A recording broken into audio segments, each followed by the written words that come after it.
Yeah, in this darkened room of this old house I sit beside the fire. I hear again within the scutter where the mice carouse, without the gutter dropping with the rain. Opposite are black shelves of wormy books, to left glazed cases, dusty with the same, behind a wall with rusty guns on hooks. To right, the fire that chokes one panting flame. Over the mantel, black as funeral cloth, a portrait hangs, a man whose flesh the worm has gnawed this 100 years, whose clothes the moth a century since has channeled to a term. I cannot see his face. I only know he stares at me, that man of long ago.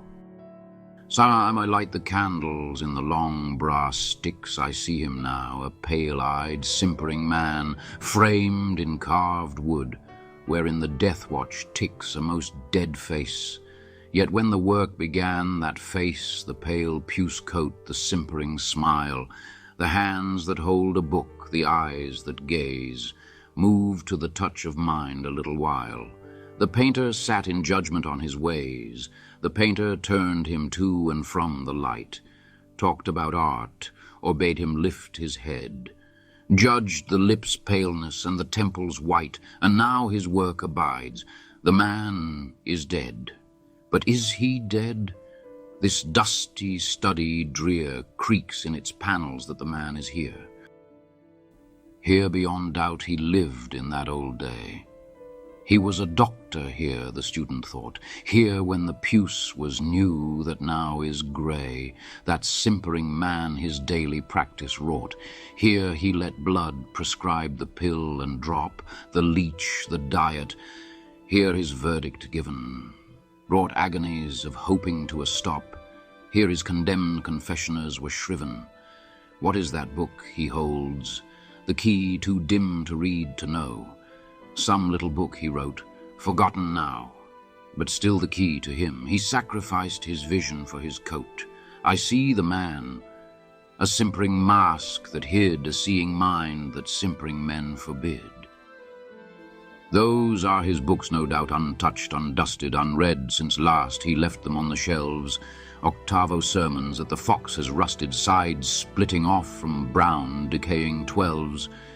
This was his room, this darkness of old death, this coffin room with lights like embrasures. The place is poisonous with him. Like a breath on glass, he stains the spirit. He endures.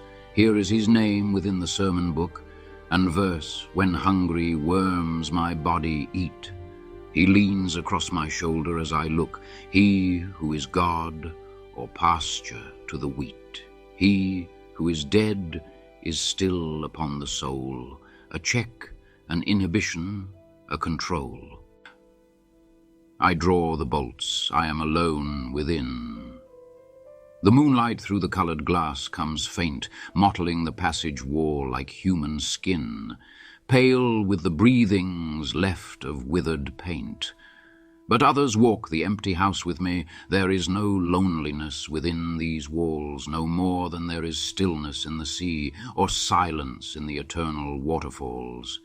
There in the room to right they sit at feast, the dropping grey beard with the cold blue eye, the lad, his son, that should have been a priest, and he, the rake, who made his mother die, and he, the gambling man who staked the throw. They look me through, they follow when I go.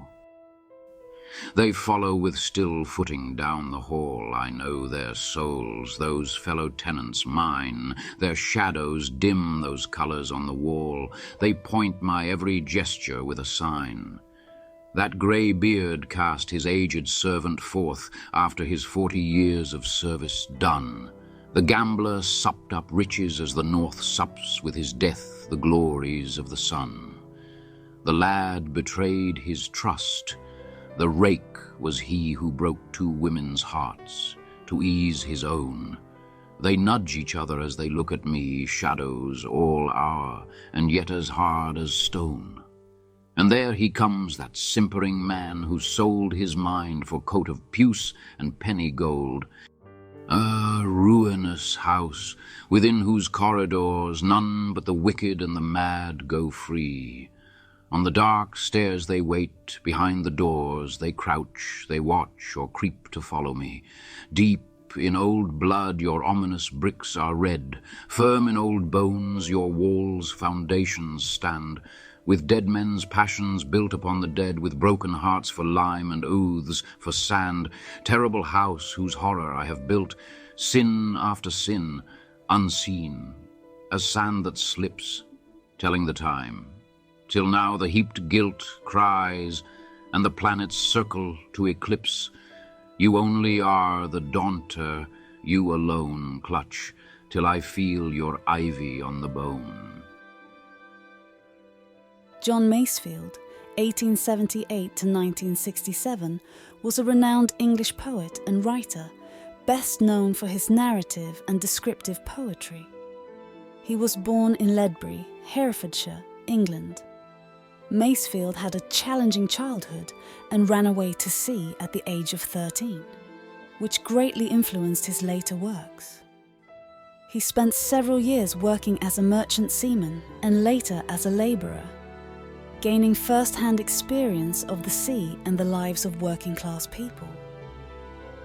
These experiences had a profound impact on his writing, and the sea became a recurring theme in his poetry and prose. The Haunted is a poem written by him.